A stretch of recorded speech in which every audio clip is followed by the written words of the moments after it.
In the beginning there was God, all-powerful, all-knowing, the supreme being who existed before time itself, the creator of all things seen and unseen, creator of all that is.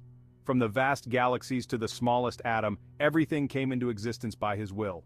But even in perfection there was rebellion. A discord that would shake the very foundations of heaven. A mighty angel, Lucifer, coveted God's throne. He challenged God's authority, driven by pride and ambition. Lucifer the light-bearer became Satan, the adversary.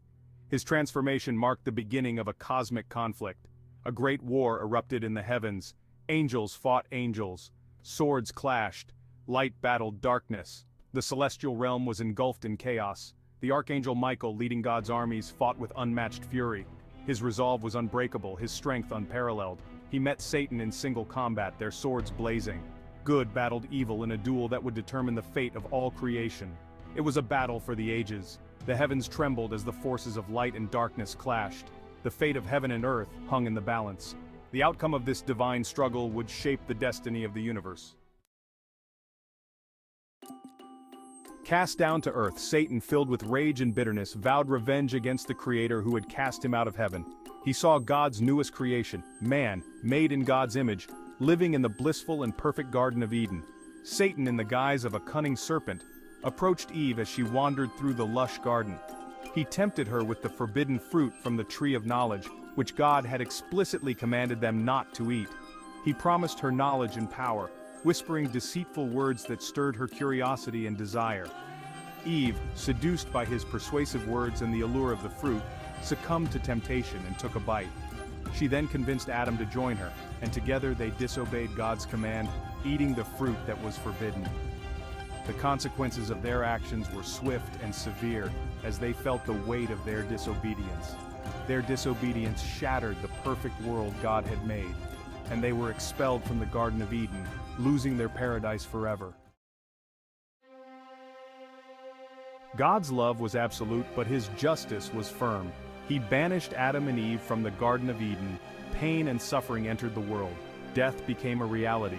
Satan had won a victory, but at a terrible cost. His actions had brought sin and suffering into the world. Satan's rebellion had consequences far beyond his understanding. He had traded his place in heaven for a kingdom of darkness. The world became a battleground between good and evil. Section 4. The world forever changed. Though cast down, Satan continued his rebellion on earth. He tempted humanity with sin and despair. He spread lies and sowed discord. But God, in his infinite mercy, did not abandon his creation. He promised a savior, a redeemer who would conquer sin and death. This promise gave humanity hope for a world free from the grip of evil, a world where love and justice would prevail.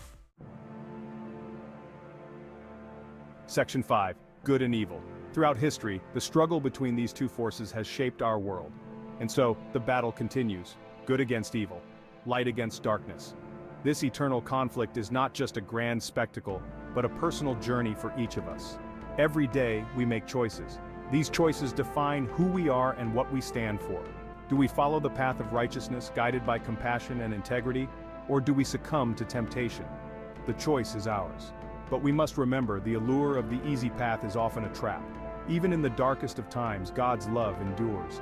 His light shines through the shadows, offering hope and guidance. He offers forgiveness and redemption. No matter how far we stray, his arms are always open to welcome us back. He gives us the strength to overcome the darkness, to rise above our fears and doubts, and choose the path of light. The battle rages on, both within us and around us, but we are not alone. We have each other and we have divine support. We have the power to choose good. This power lies in our hearts and in our actions. We have the power to overcome. Together, we can create a world where light triumphs over darkness.